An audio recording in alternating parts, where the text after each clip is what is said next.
Oi, gente, sejam bem-vindos a mais um vídeo do canal Dissecando. Hoje vamos falar um pouco sobre o neuroma de Morton. Esse vídeo foi feito pelos alunos da PUC Minas Bruno Andrade, Gabriela de Moura, Igor Christian, Lucas Mancini, Malu Viana, orientados pelo Dr. Eduardo Frois. Conheça a Carol, uma advogada que adora usar sapatos finos e de salto alto. Ela passa horas de trabalho em pé, caminhando de um lado para o outro, mas nos últimos meses ela tem sentido uma sensação incômoda em seus pés. Estava trabalhando e comecei a sentir uma sensação estranha nos meus pés. Senti ele queimando, como se fosse uma pedra no meu sapato, principalmente na hora de trabalhar. No começo eu até pensei que fosse cansaço, mas depois eu comecei a observar que essa dor ela não passava. Agora, como médico generalista, se a Carol chegasse no seu consultório, você iria saber conduzir? Vamos aprender mais sobre a doença. Historicamente, a condição foi descrita pela primeira vez em 1835, mas foi Thomas G. Morton, em 1876, que a popularizou, associando o problema ao seu nome. O ponto mais importante a esclarecer é que, apesar da sua designação, o neuroma de Morton não é um neuroma verdadeiro. A patologia não constitui um crescimento tumoral de tecido nervoso e não é de natureza neoplásica. O sufixo "oma" está universalmente associado a tumores, o que pode gerar ansiedade e angústia significativas no paciente. A definição mais precisa é de uma fibrose perineural benigna de um nervo digital plantar. Trata-se de um processo degenerativo e reativo, onde ocorre um espessamento do tecido que envolve o nervo. Por isso, esclarecer a natureza mecânica e degenerativa da lesão é fundamental na educação do paciente, reenquadrando a condição como um problema de lesão por esforço repetitivo. O perfil demográfico é muito distinto. A condição demonstra uma prevalência marcante no sexo feminino, com estudos reportando proporções que variam de 4 a 10 mulheres para cada homem. A faixa etária mais frequente afetada é a meia-idade, tipicamente entre os 40 e 60 anos. Mas aí vai a pergunta, por que mulheres? Esta acentuada disparidade de gênero aponta fortemente para a influência de fatores extrínsecos, como o calçado inadequado. Este é o fator de risco mais proeminente e modificável. Sapatos de salto alto deslocam o peso do corpo para frente, aumentando drasticamente a pressão sobre o antepé. Sapatos de biqueiras estreitas comprimem lateralmente as cabeças dos metatarsos, reduzindo o espaço para o nervo. Atividades de alto impacto, como corrida, dança ou outros esportes de impacto, submetem os pés a traumas repetitivos que aumentam o risco de irritação nervosa. Além disso, temos fatores intrínsecos. Anomalias como joanetes, dedos em martelo ou pé plano alteram a biomecânica normal e sobrecarregam o antepé. A obesidade aumenta a carga geral sobre os pés a cada passo, além de doenças inflamatórias, como artrite reumatoide, podem causar uma inflamação e inchaço nas articulações, levando à compressão secundária dos nervos. Por isso, é crucial entender que esses fatores frequentemente possuem um efeito multiplicador.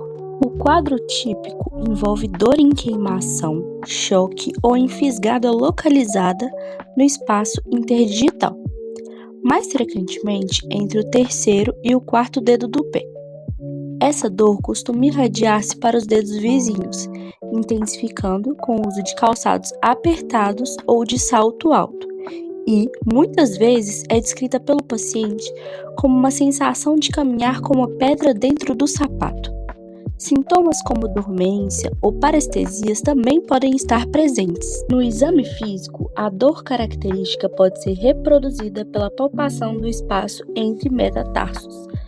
Um exame fundamental para o diagnóstico é o teste de Mulder, que consiste em comprimir lateralmente o antepé, enquanto se pressiona o espaço interdigital.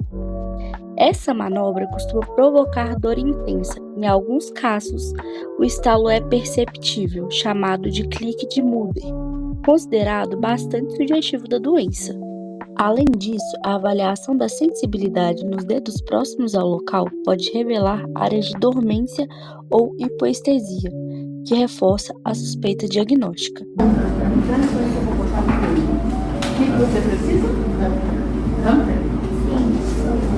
Embora o diagnóstico seja essencialmente clínico, os exames complementares desempenham um papel relevante na confirmação e na exclusão de diagnósticos diferenciais. A ultrassonografia é capaz de identificar o espessamento do nervo interdigital, enquanto a ressonância magnética apresenta maior sensibilidade e especificidade, permitindo não apenas a visualização direta do neuroma, mas também a investigação de causas alternativas de dor no antepé, como sinovite, cistos ou tumores de partes moles. Já as radiografias simples geralmente não evidenciam o neuroma, mas são úteis para afastar diagnósticos de fraturas por estresse, artropatias e deformidades ósseas que possam justificar sintomas. Outra maneira de fazer o diagnóstico é utilizando um anestésico local, como a lidocaína, que é injetado ao redor do nervo. Utilizamos o ultrassom para aumentar a precisão da injeção e do diagnóstico. Se a dor for eliminada pela injeção do anestésico, o diagnóstico de neuroma é altamente provável. No entanto, se o bloqueio não aliviar a dor, é mais provável que seja causada por outra condição. O tratamento dessa condição pode ser dividido em medidas conservadoras e medidas cirúrgicas, dependendo da intensidade dos sintomas e da resposta às intervenções iniciais. Como vimos, o tratamento conservador geralmente é a primeira linha de abordagem. Então, a gente inclui a modificação no calçado, o uso de palmilhas ortopédicas e órteses que auxiliarão na redistribuição da pressão plantar. A gente prescreve também analgésicos e anti-inflamatórios não esteroidais para o alívio sintomático dos sintomas. Em casos refratários, podem ser utilizados infiltrações locais de corticoide ou álcool, que promovem o alívio da dor por meio da redução da inflamação e da degeneração controlada do nervo. É importante salientar que 4 a 6 meses de manejo não cirúrgico sem resolução, passaremos para medidas mais drásticas. Agora que já entendemos como funcionam as medidas conservadoras, vamos focar no tratamento cirúrgico, que tem o objetivo principal de aliviar a dor causada pela compensação do nervo, e para isso existem basicamente duas técnicas principais: a neurectomia, que é a remoção do neuroma, e a descompensação nervosa. Vamos começar pela neurectomia, que é o procedimento mais realizado, que pode ser feito por duas vias de acesso, a dorsal e a plantar. A via de acesso dorsal, o cirurgião faz uma pequena incisão na parte de cima dos pés, entre os dedos.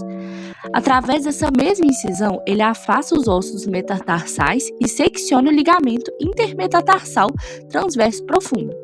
Isso expõe o nervo afetado, que é então identificado e ressecado, ou seja, removido.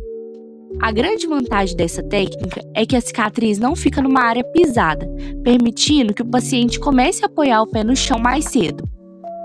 Já outro acesso é o plantar, que a incisão é feita diretamente na sola do pé. Essa via ela permite que o cirurgião tenha uma visualização mais direta e fácil do neuroma, sem a necessidade de cortar o ligamento.